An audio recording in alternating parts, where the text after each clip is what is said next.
Hello and welcome to this segment of VidMag Television. We're here with Trent Reznor from 9 Inch Nails. Say hi, Trent. Hi, everybody. It's taken a long time to get this interview. We're pretty excited about doing it because this is a band that, for those of you who don't know, have gone a very long way in a very short space of time. Why don't you tell us how you got it started, Trent? Just kind of hung out in my room and wrote some songs, and then at the same time I was working in a studio here in Cleveland. And this was the beginning of '88, and during the course of that year, the first 6 months of that year, kind of came up with the idea for 9 Inch Nails. And sent some tapes out, got a record deal, and by the end of that year, and then '89, I spent the first 3 or 4 months writing the record and then recording it, which takes us to summer. Then I got a band together to play out live, which takes us to late fall. Then we started playing out in January, and we've been playing out on the road since end of January till now, being beginning of August. Okay, and basically then, you were working at Right Track's studio, right? Yeah. And you were doing some engineering work there, and Bart, who's the owner of the studio, let you play around in your own time. Did you have any prior experience with the equipment that you had there, or did you teach yourself everything that you learned while you were there? With keyboard stuff, I knew what I was doing, but with engineering, mixing, that type of stuff, I was kind of a rudimentary knowledge, but I taught myself engineering kind of, so. Not that I'm a great engineer, but I know my way around a bit now. Mm-hmm. Did you have any intentions of like doing all your own work on the album, or did you plan from the beginning to go out and look for other people? At first I wanted to get a band, but I couldn't find anybody that I could work with that wasn't just wasting time and going back and forth. So after whining about not finding anybody for a long time, I just decided to do it. And after getting started and having the discipline to do that, then it got to be fun, and then it was rewarding. So then I liked working by myself, and I think I'll do the next record the same way, pretty much. So basically, in the first record, the first record was entirely yourself. You played all the instruments and everything, right? Right. The only collaboration really was with the producers that worked on it. Why don't you tell us a little bit about that? You had 4 people, basically, that were involved in the production and mixdown and remixes of the album, and they're all pretty infamous, I guess you could say, in their own right. Yeah, it was cool working with all of them. I learned quite a bit, stealing ideas from also how they work, and wasn't really disappointed with any of them. It was a nice learning experience for me, benefited the record.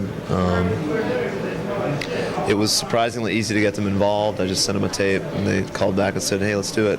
Then it's just a matter of budgeting and scheduling, if you can afford it or if you can fit it in their schedule. And the tapes, as I recall, kind of traveled a long distance, didn't they? Like back and forth between Cleveland and other places? Yeah, most of the basic tracks we did in London, which I was wanting to go to London just to do it, and it was fun.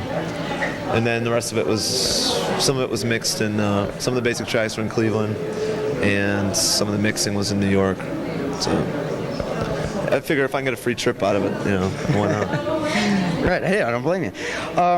Now, 9 Inch Nails music is basically kind of like in the forefront of what's almost a brand new musical style.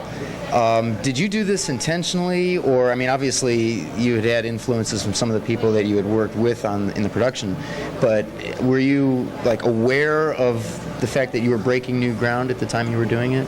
I don't think this is really breaking new ground. I think it's, or in English, ground. I think it's introducing a few elements into certain genres that you don't normally hear, like lyric matter.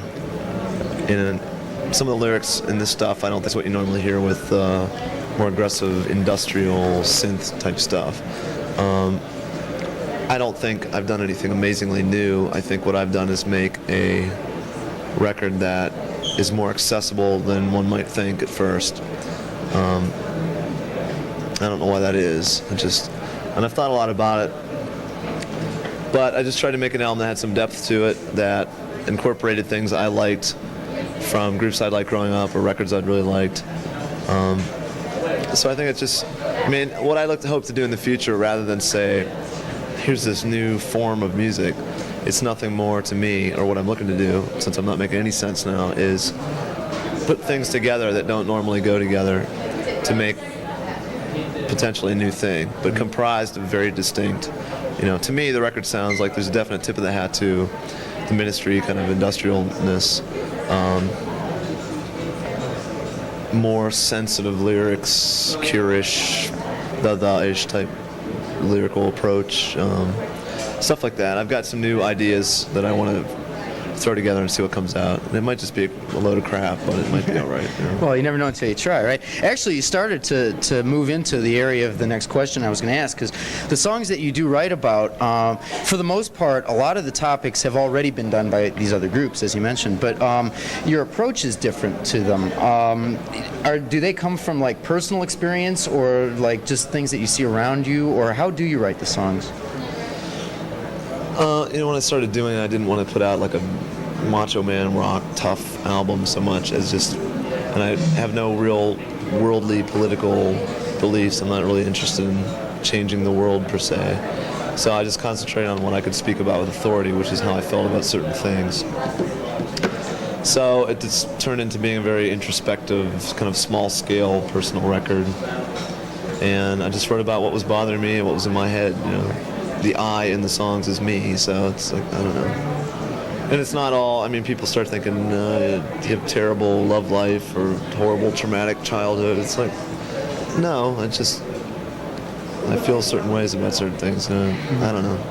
Well, it's something I also understand that you've had a lot of people over periods of time coming up to you and saying, did you write that song about me? Because people can relate. It becomes a personal album or whatever to most people that listen to it, because it deals with a topic that we all deal with, and in a way, I guess, that literally does come home to everybody, and people, when you listen to it, can feel like it's themselves too. That's what I set out to do. If someone can relate to it, or hey man, I just whatever, and it's really a listened record, and it made me feel good, or maybe mad or whatever. That's all I was hoping to do. There's a few records when I grew up that would do that for me, and I was hoping to kind of aim at that market, or aim for that person. Yeah. It's not for everybody, definitely, but right. I think you've had a fair deal of success with that. Regarding your videos, you've got two, Head Like a Hole, which is the new one, and Down in It, which was the first one. How do you go about doing a video? Does the band have any input in what actually gets done, or, is this your script, or does the video company pretty much control all that? I could pick who I wanted to work with video-wise. I can't do video, so I had to farm it out to somebody else director-wise. So the guys I chose did both. The two videos we have done now, they did both those, and they're filming a live show, actually tonight's show in Cleveland, for part of a tape we're going to put out to sell later.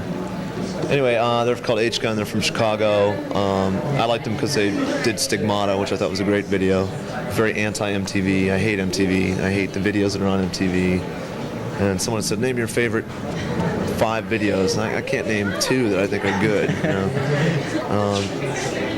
the ones I do like are ones that are uncommon, or they're not a commercial for the music.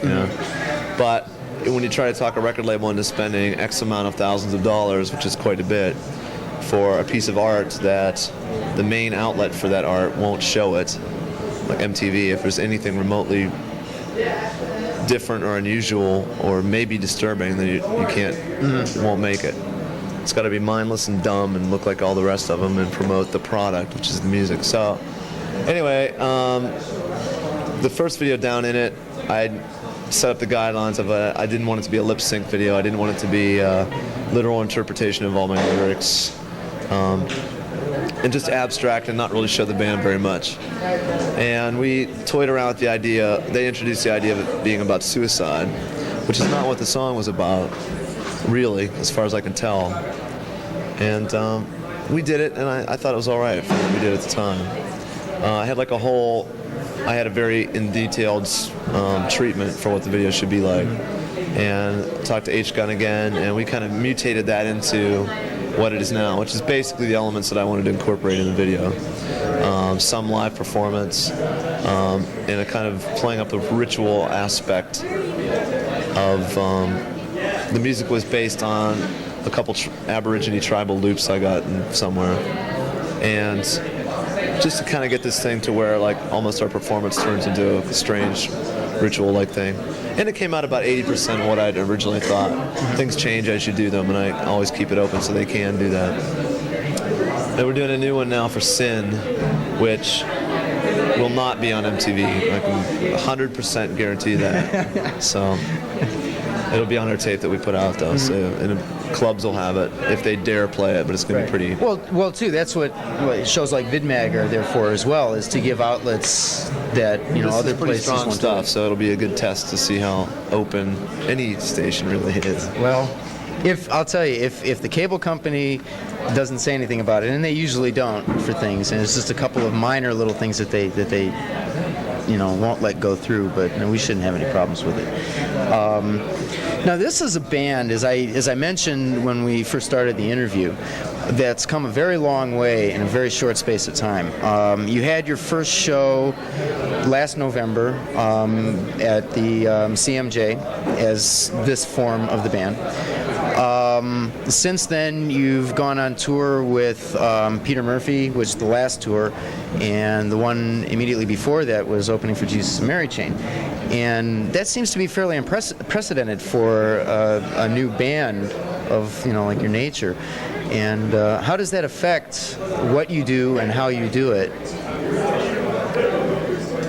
Being big is a record deal, and it's usually not playing out 6 nights a week at the local club so you can meet girls, So abstain a while, then you can go on tour and destroy your mind like I've done. And have the world beat a path to your doorway. So, well, I want to thank you very much for this interview. As I said, we've waited a long time for it, and